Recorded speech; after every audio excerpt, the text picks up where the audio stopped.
ocean, mighty, unyielding, a part of the world since its beginning. And yet, for all the millions of years, never the same from one restless moment to the next. Today, men of science range the wide oceans. Their destination is not other continents, but the underworld and its secrets. Boats like this one from the Scripps Institution of Oceanography, with its young scientists who prepare for a day of exploration. They have the most modern equipment available: faceplates, bayonets for defense against unknown enemies, webbed flippers, and tanks with 2,000 pounds of compressed air, which enable the swimmers to move freely underwater. Pressure regulators will keep the airflow constant, but must be watched carefully. A sudden rush of air can balloon the man's insides until they burst. Airlines and mouthpiece must be cleared, for this is life.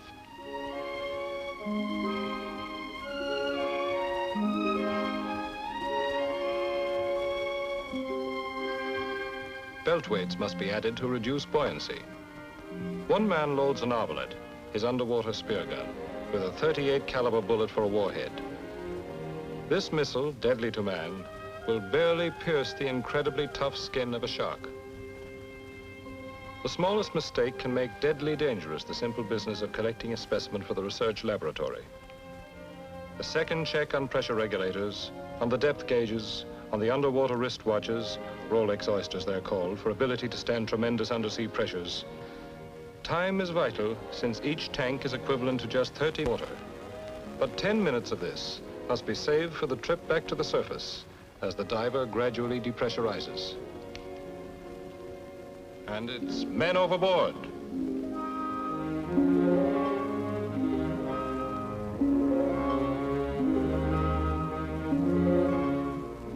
A second group, equipped for even deeper work, leaves the boat. These men are oceanographers and geologists, searching for secrets of the ocean floor. In a twilight world, they move through scenes of strange beauty, inhabited by countless forms of marine life, ranging from tiny creatures no bigger than a grain of sand to monsters of several thousand pounds. No diver knows beforehand what he is going to find in the ocean deeps. This group of intrepid adventurers is working in the waters off the coast of Southern California.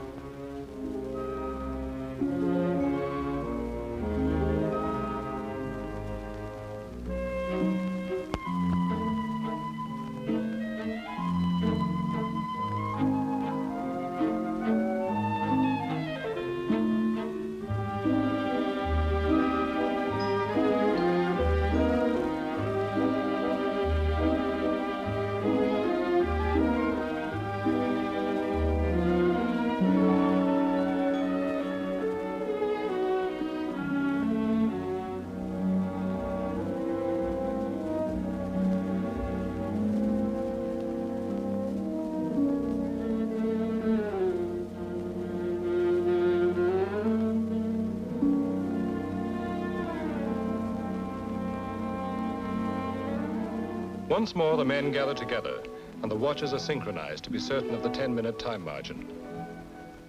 If these men were to swim suddenly to the surface now, the quick change in pressure would expand the nitrogen in their blood, causing crippling or killing bends. Armed with deadly weapons, the first trio moves to the hunt, and it is the cameraman's job to follow and record what happens.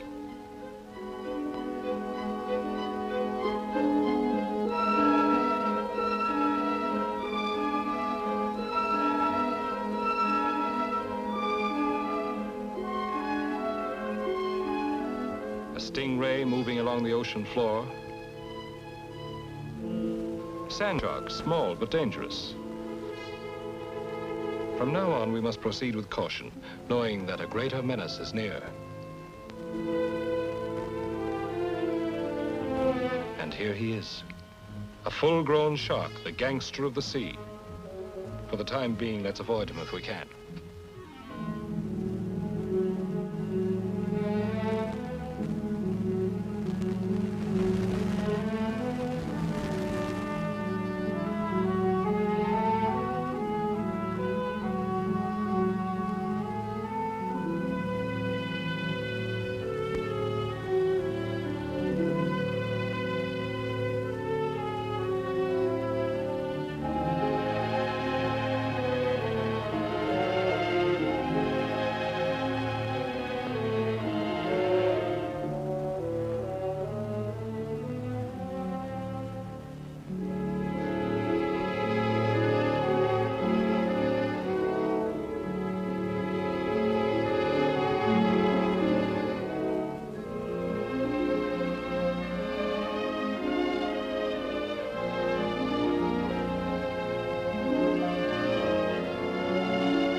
At last, big game has fallen to the hunter.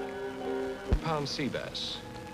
This is man against fish on almost equal terms, and the fish is in its own element. Were it not for that bayonet in the gills, this incident might have a different ending. But here are friendlier creatures, the sea lions. It's a pleasure to watch them as they do their slow and graceful dance.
This must be the granddaddy of all lobsters, but it's of no particular interest to the scientist, only to the cook.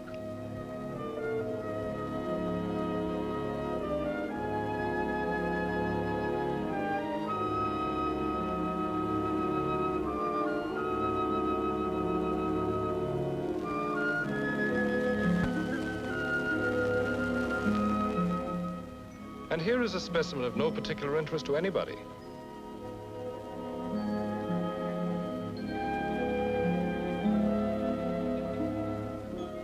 It can, however, have a certain nuisance value, as it has to the golden Garibaldi, small in size but possessing a mighty temper, is furious about that sea star crawling on his nest of eggs.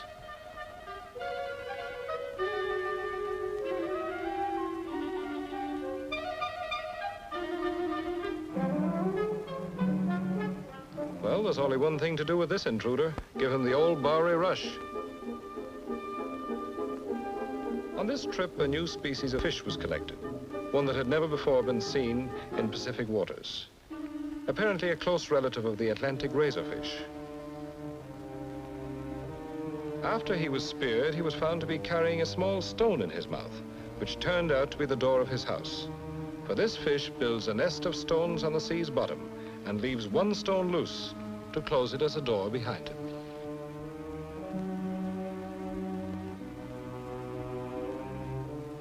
Deep into the eel grass, which flows over the ocean's floor like a woman's hair, dives one of the swimmers and emerges to find that he has company. A sea lion, graceful and friendly, invites him to a game of tag.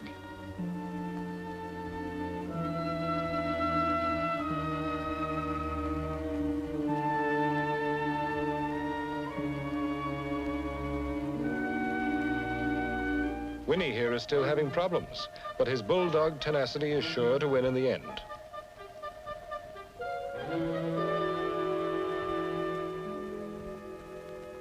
One of the divers is photographing the effects of wave action on the bottom, when suddenly he sees an eared grebe, a fussy character feeding on small bottom life, and in a big hurry too.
Far below the surface, the second group of scientists works through a dimly lit world of ghostly gray and blue.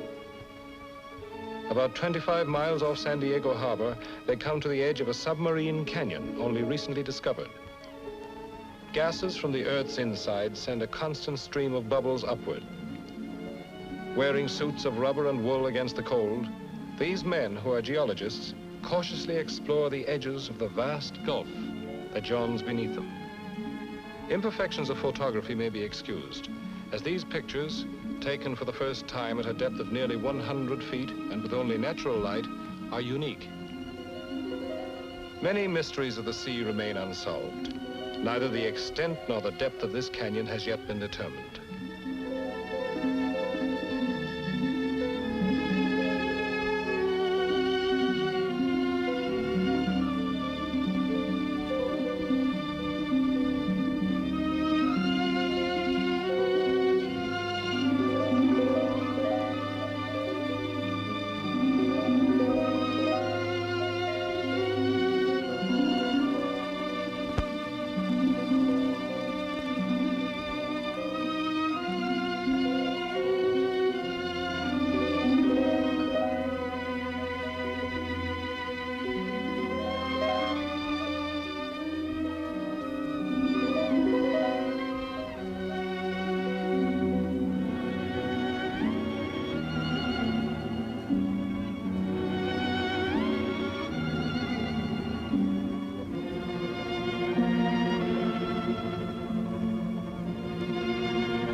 What are the other hunters doing? Here's one with a spear gun in his hand, moving slowly and cautiously, hoping for excitement. Far down here in the deeps, life is in constant danger. Savage creatures, large and small, may appear at any moment.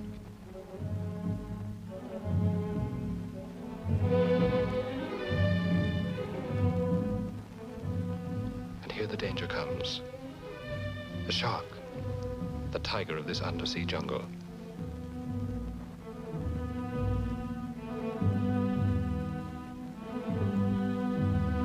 The shark approaches. The diver can only shoot and hope for the best. Got him.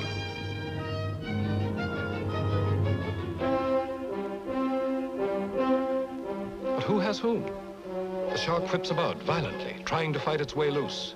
The diver struggles desperately with the line, but the shark is too much for him.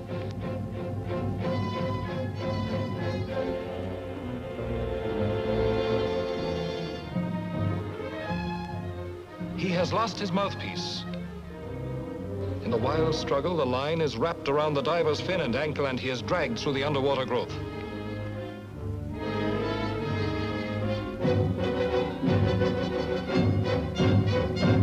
The line breaks. rescuing diver arrives in time and transfers his mouthpiece to his companion, sharing the life-giving air.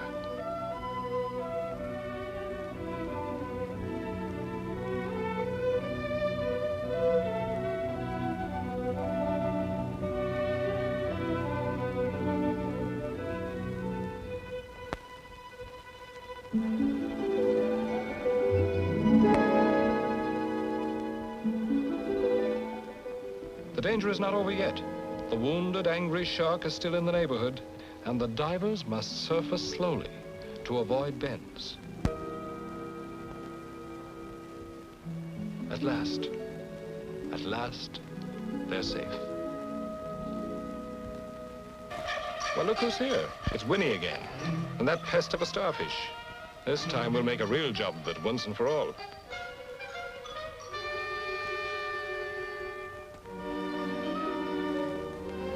Scattered along the coastal waters are the last survivors of a mammal group that once ranged all the sea. There are only some 2,000 left in the world. They're tremendous. A full-grown male weighs 3,000 pounds. But they're slow and almost defenseless against their two natural enemies. The slashing killer whales, wanton murderers of the ocean, and men who shot them for food. Now sea elephants are protected from hunters and the herd grows slowly.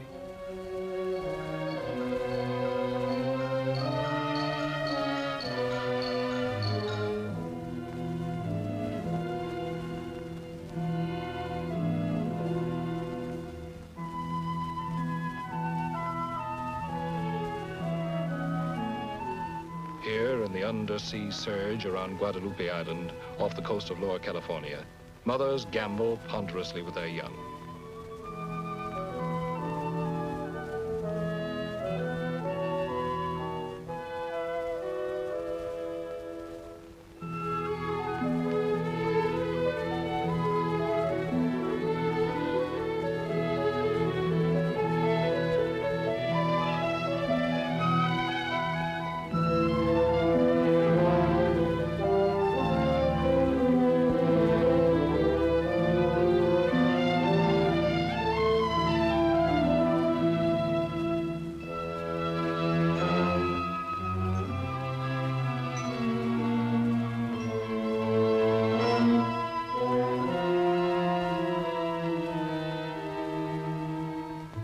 Eventually, a young male sees the camera and slides in to investigate the new playmate.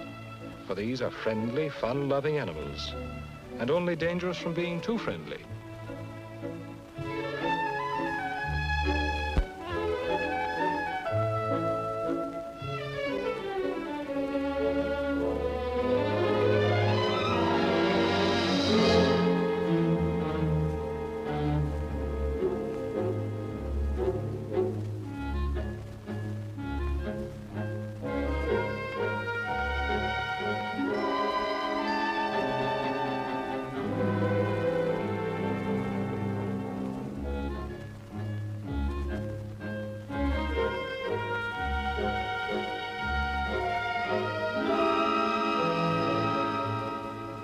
One might well say of this fellow that he doesn't know his own strength.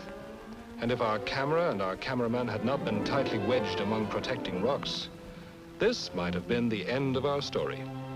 The big beast finally backs off, baffled by this strange new animal which refuses to return a friendly gesture.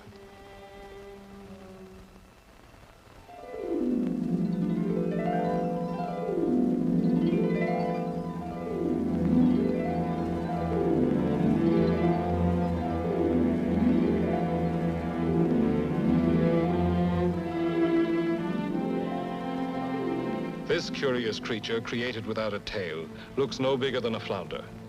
But appearances are deceptive, for this is the great ocean sunfish, which comes in sizes up to 1,000 pounds, and which is the only creature in the sea that can eat the giant jellyfish with impunity. The jellyfish is one of the most elemental creatures in the world. It drops its eggs on the ocean floor, and the eggs form coral polyps, which in turn join together in whole coral colonies.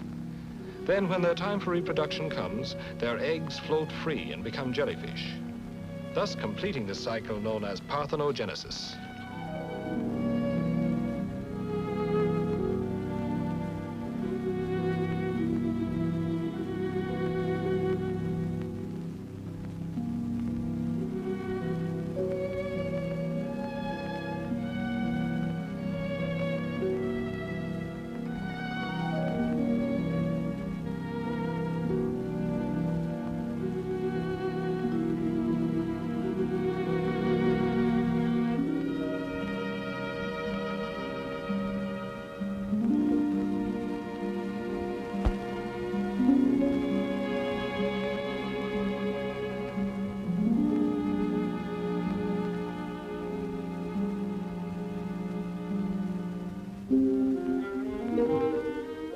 Mushroom-shaped like an atomic cloud, this monster is 35 feet long. Almost any part of it can deliver a sting, but only certain areas are deadly. It moves rhythmically with a bellows-like motion, a thing of beauty, but not exactly a joy forever.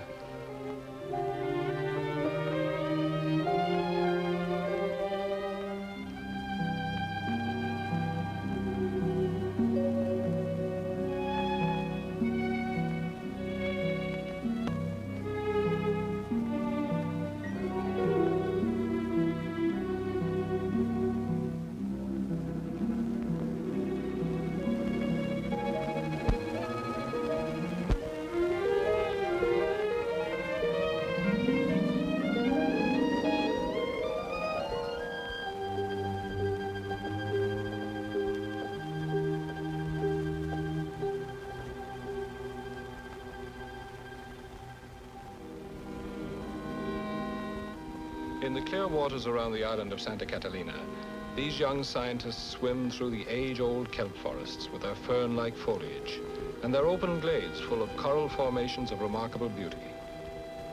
In the world of the sea, it's often difficult to distinguish between animal and vegetable life. Kelp and seaweeds are vegetable, but most of the forms that you see here are anthozoas, which is Greek for flower animals.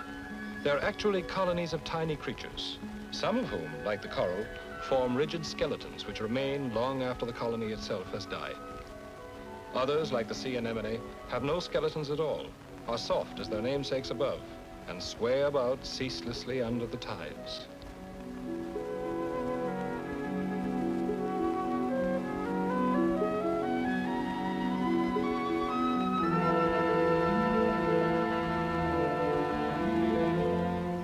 Not everything in the sea is beautiful. This ugly customer is known as a pigfish, for obvious reasons, while this handsome fellow is considerably more elegant, and knows it.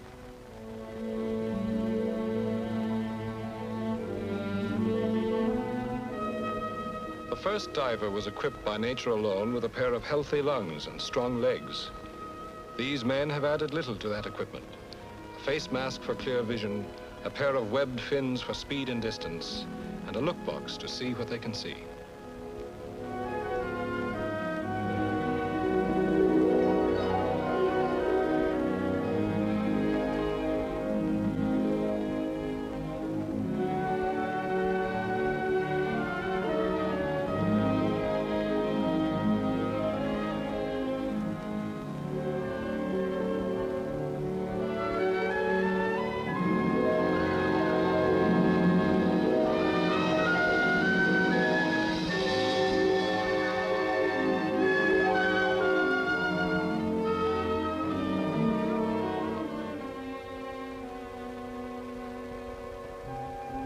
And here's the game, a fat grouper, one of the tastiest fish in the ocean. And after all, scientists have to eat. And so, the chase begins.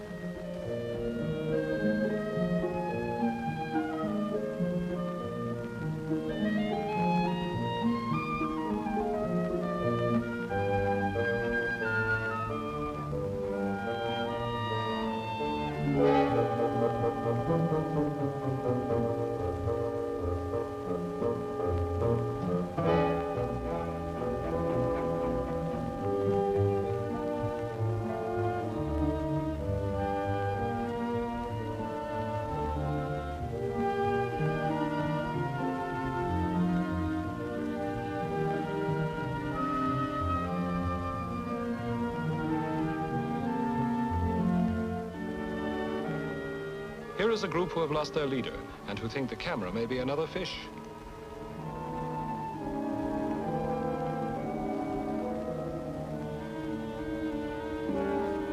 And here is a spotted skate as it makes its way along the rocky ocean bottom.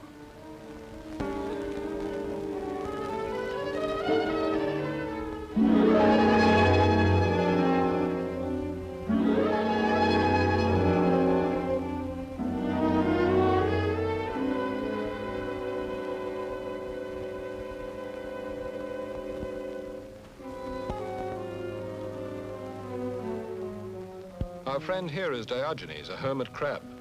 Hiding his tender tail in a borrowed shell, he hoists up his house and decides to move to a less crowded neighborhood.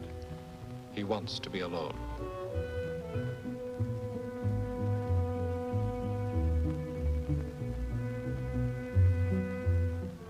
In the meantime, Filbert the flounder is too lazy to move, but doesn't want to miss anything.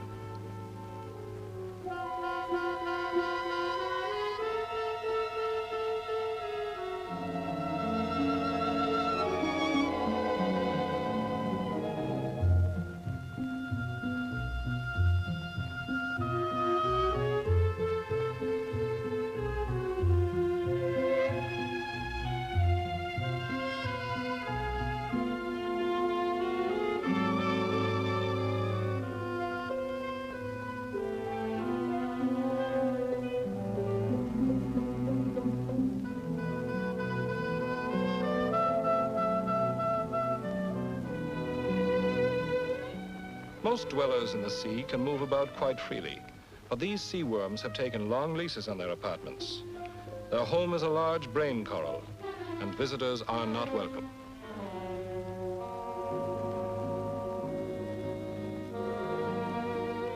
A purple rock oyster catches the attention of one of the divers.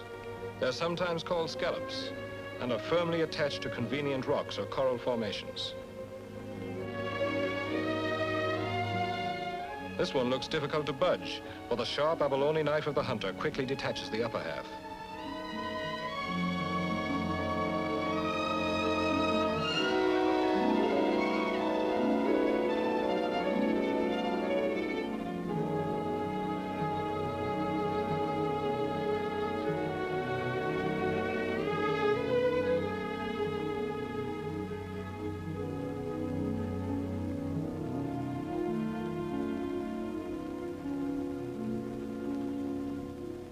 What's that?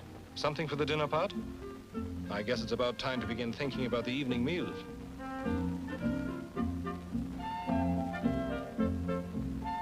Drawn up in a row like a regiment of dragoons, these lobsters wave their feelers in search of passing food.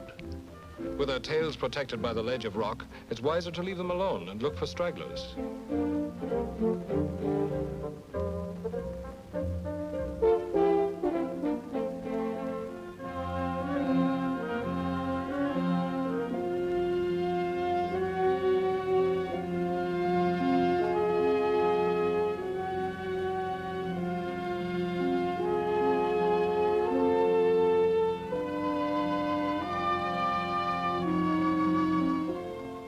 A porcupine fish tries to hide itself behind some coral, but the diver goes after it.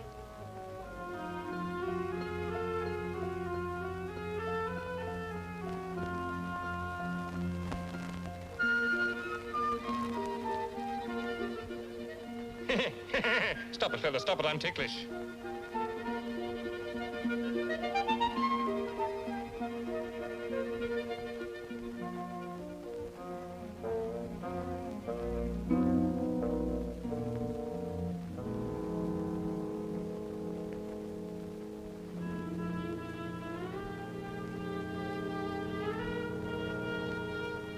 A giant stingray glides to the bottom and attempts to bury itself in the sand. All rays burrow in the sand for camouflage, and those two dark spots which look like eyes are actually spiracles for breathing.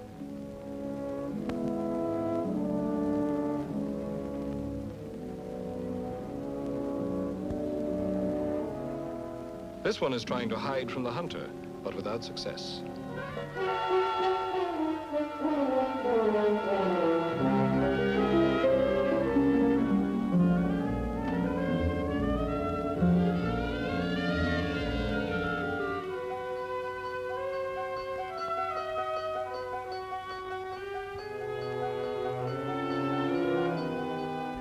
The ray is not badly wounded. Holding it by the tail and one nostril, the diver throws it back into the water.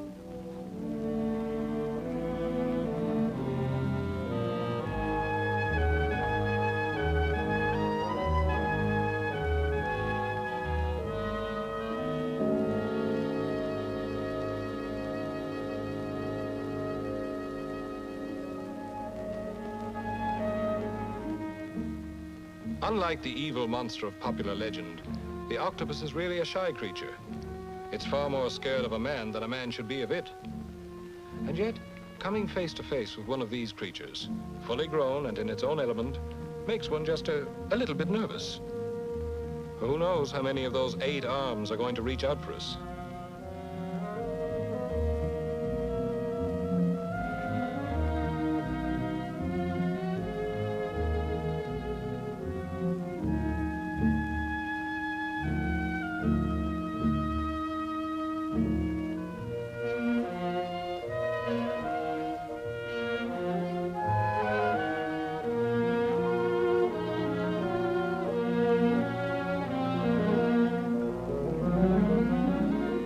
This one scoots through a tunnel in the rocks and leaves the man groping from the other side. Has he caught it? Let's wait and see. He seems to have found something. Well, what is it?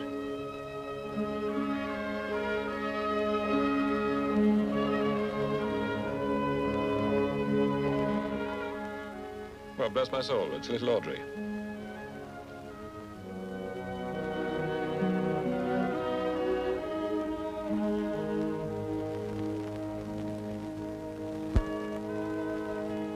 Peril is close at hand. A hammerhead shark on the prowl. Big and very fast, these are among the most dangerous creatures in the sea.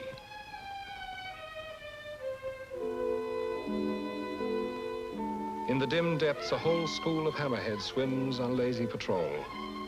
The shark in all its forms is literally a prehistoric monster on which evolution ceased to work eons of time ago.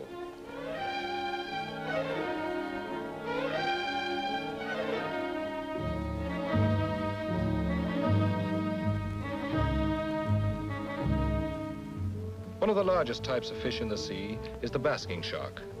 They move very, very slowly, keeping their large mouths open as a trap for the plankton they feed upon.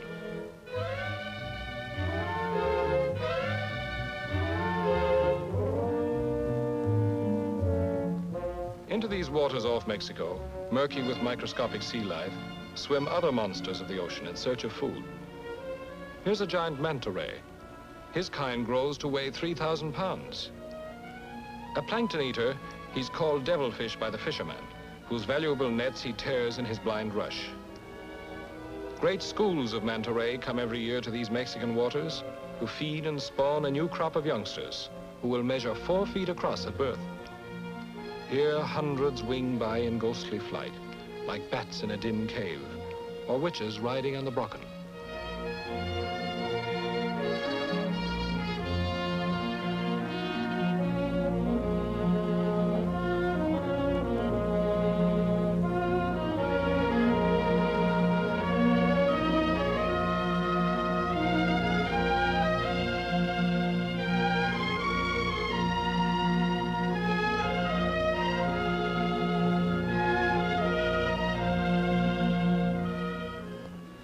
Up above, the sun is still bright, and we follow the manta ray, who are plagued with irritating worms, as they leap high into the air and come down flat with a great splash in an effort to shake off these parasites.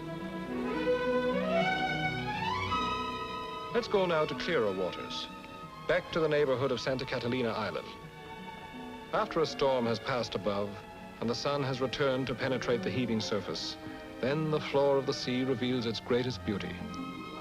Like a Kansas wheat field bending before the wind, or flocks of swallows swooping and circling in the evening sky, these various forms of animal and vegetable life, some of them anthosaurs, flower animals, stage a superb ballet. Sometimes languorous, sometimes swift and dazzling, they dance to an unheard inner music, which we, more fortunate than they, can create through human art.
Let's go now to another part of the world, where the water is even clearer, the Bahama Islands in the Atlantic.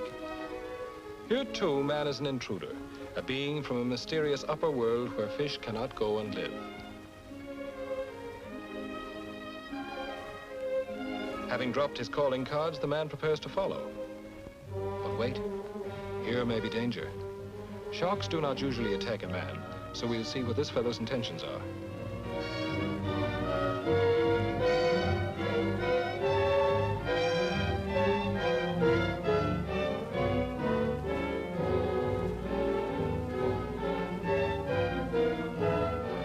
Oh, well, I guess that if I don't bother him, he won't bother me. So, let's go.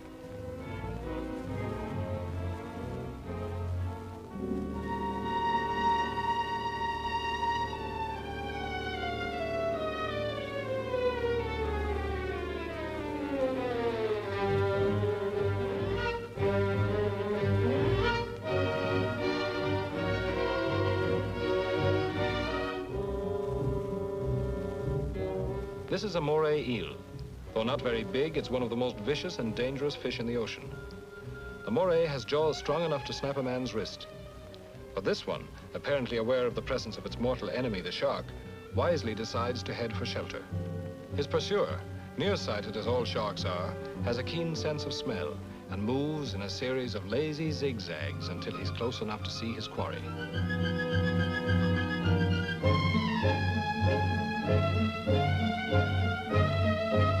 And that is the end of the moray eel.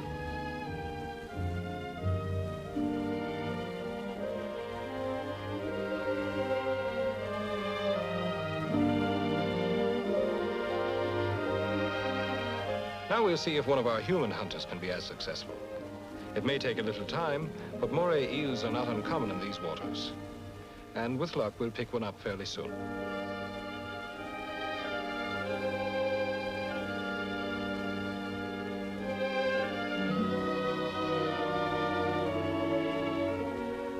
There's one now, and a big one. If Brother Shark will only stay out of the game, we'll have a try at this one.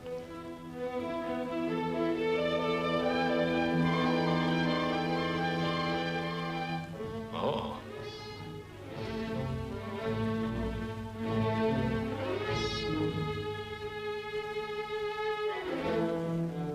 Now we'll get after this fellow. This is really a kill for safety. The moray eel is lightning quick and is one of the few undersea creatures that will attack without provocation or warning. And his hide is tough enough to stop a spear unless he's hit squarely.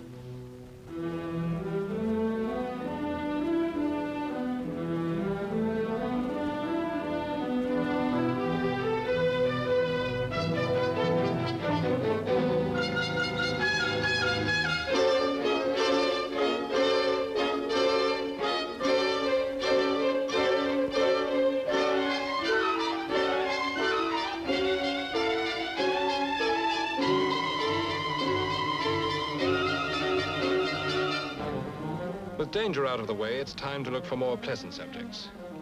The sea turtle, for example, excellent for soup.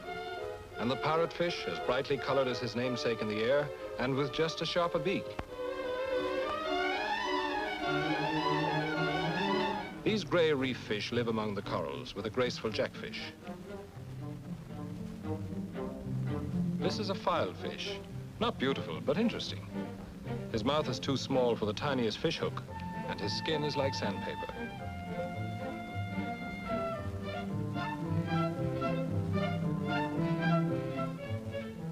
The tiny golden fish against the fan coral are called wrasse.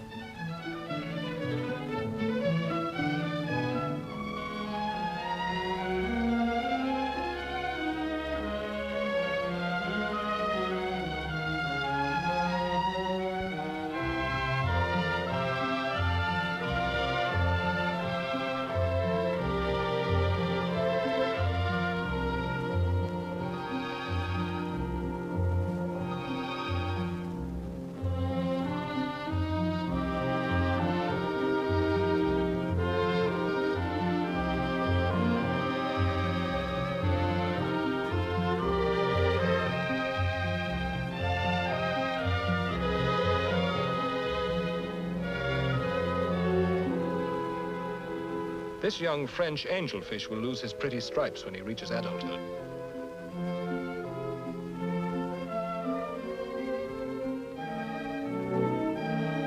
Luckily, no such unfortunate change happens to his beautiful cousin, the queen angelfish, one of the most colorful in the Atlantic, and she loves to be photographed.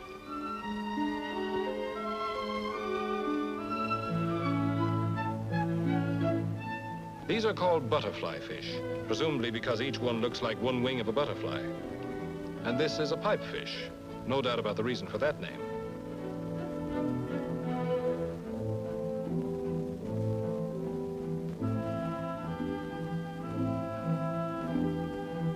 You see that?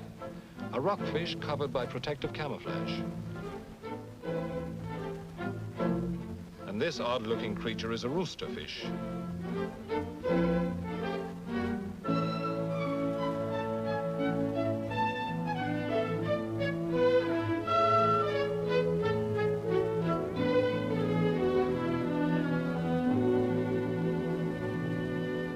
The sea also has its deserts, and some odd characters inhabit them. Like the familiar gopher of our prairies, the goby fish digs its home in the sand.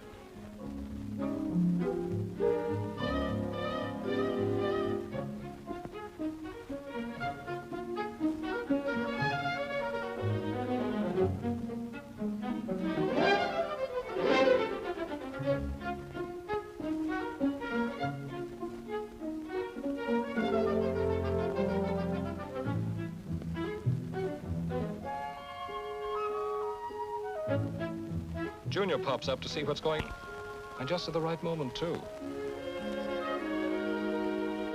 What in the world is this? Nothing like this ever happened before. The conch moves slowly, majestically, like a cathedral that has taken it into its head to move to a new location.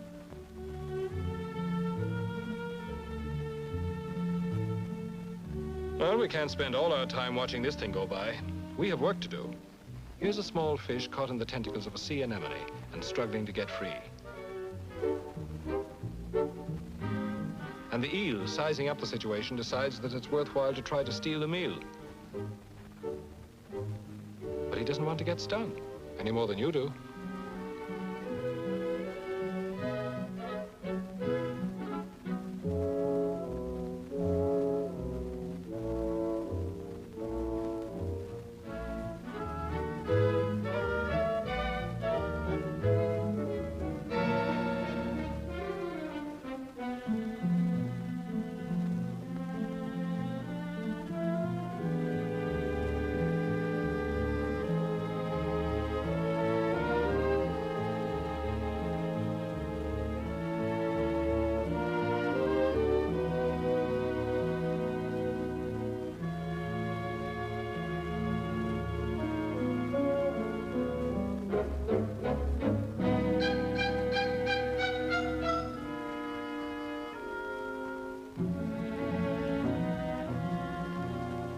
Give you some idea of how time is passing. Just look where the conch is now. The goby fish has had enough of it by this time. Wants to get back to his job.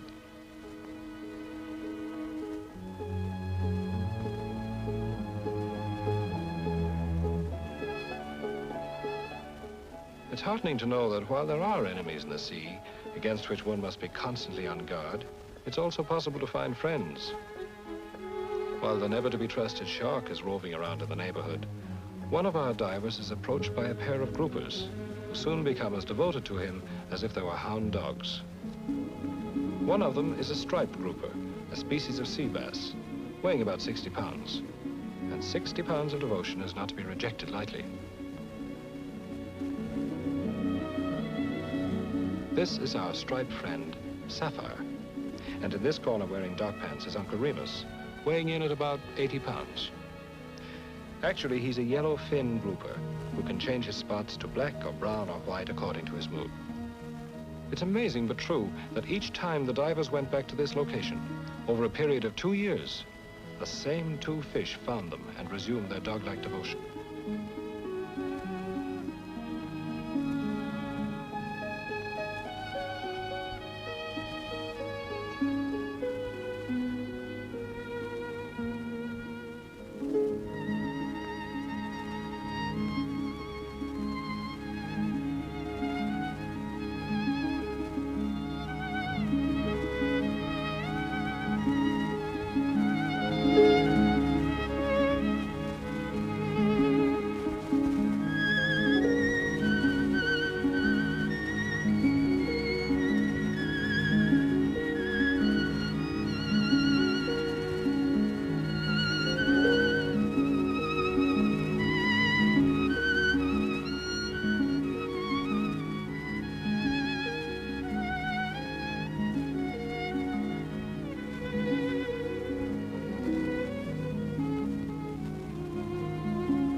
On the other hand, it would not be possible to make friends with this fellow.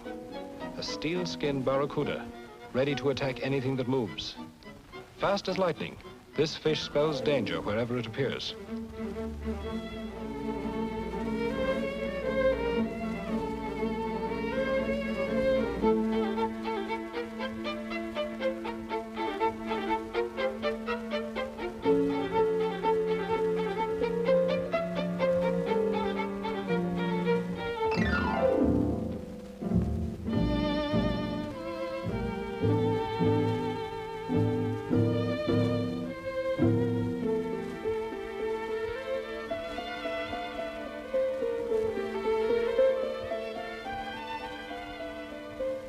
Much smaller than the barracuda, but equally fast is the needlefish. The eye has to be quick to follow him.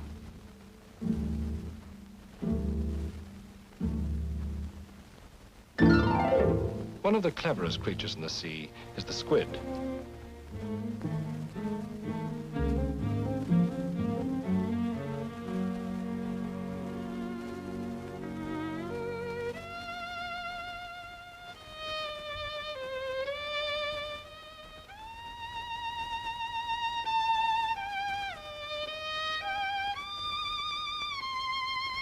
He has developed his own system of jet propulsion, which works equally well in reverse. Also, the suction created by it serves to draw in his prey.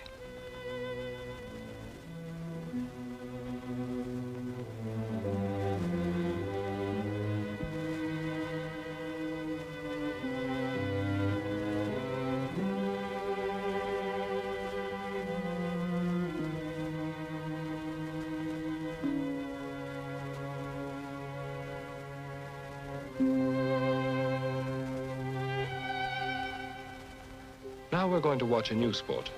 At least I never heard of it before. It's fishing, not for the sake of the fisherman, but for the sake of his pet fish.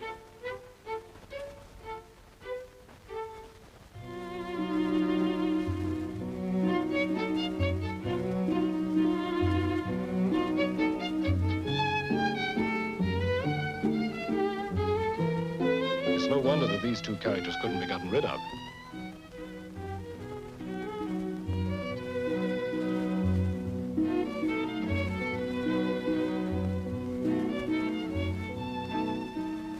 What's this? Oh, a sand shark. Just the right size for a playful little wrestling match. With no holes barred.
Go away, boy. You'll bother the man.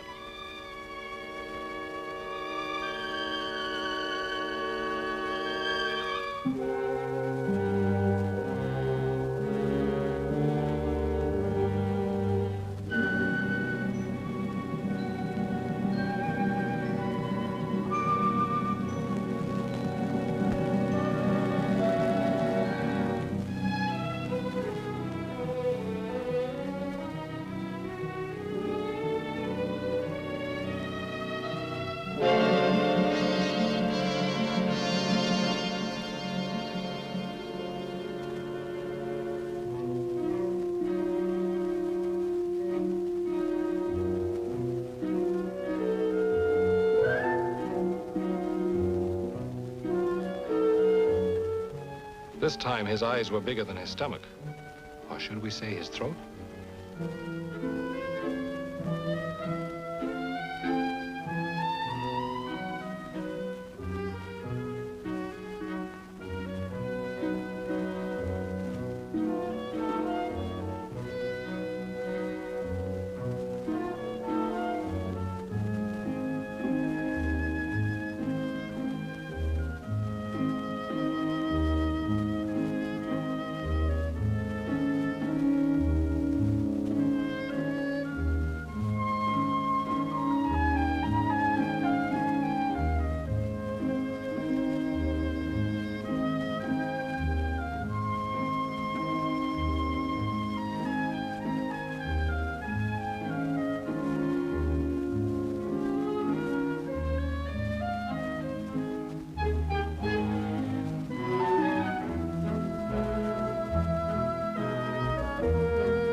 By this time, the diver is getting a little bored with Sapphire and Uncle Remus and is longing for a diversion.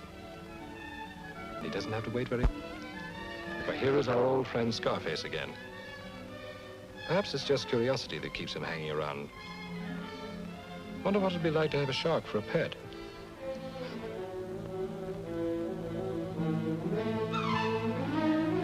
Well, there's no harm in trying, I hope. It's just as well to get on his good side, like buying protection from a gangster. This would be a good time to hold one's breath, save oxygen.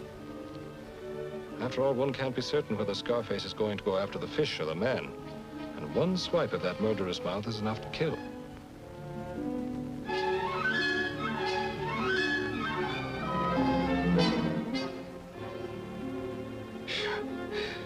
If I wasn't down 15 feet underwater, I'd wipe the sweat off my brow.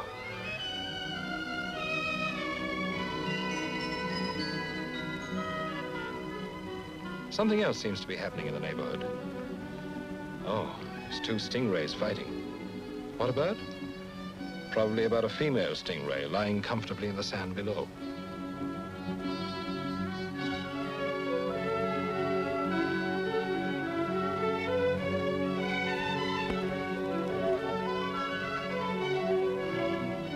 Slowly, the vanquished ray floats to the bottom as the men move in for a closer look.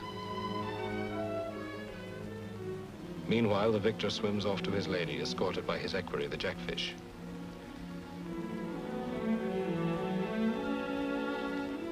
The beaten ray is sorely wounded, but the ocean jungle has no mercy for the weak and injured. So the predatory sharks move in, followed by other scavengers of the deep. And with a savagery characteristic of all sea life, they eat the stingray alive.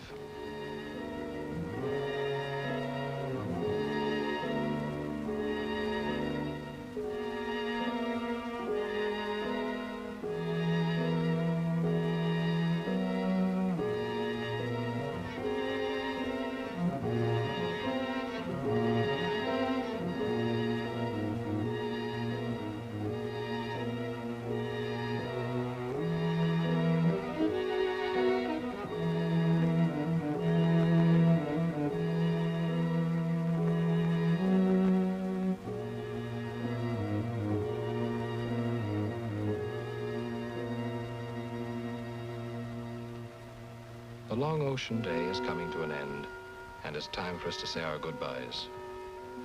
Sapphire and Uncle Remus are sure going to miss us.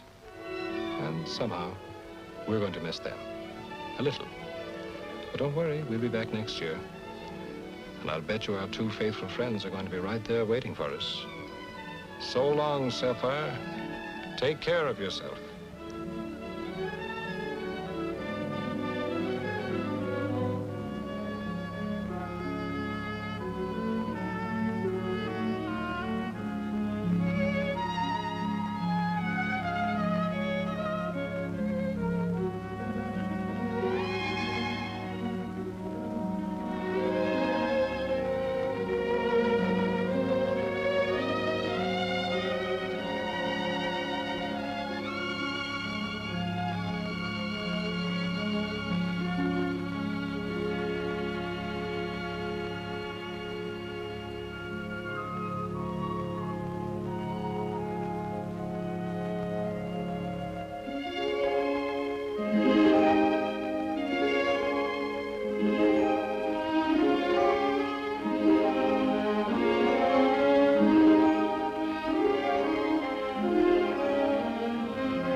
There's a long moment under the sea between the departure of day and the arrival of night.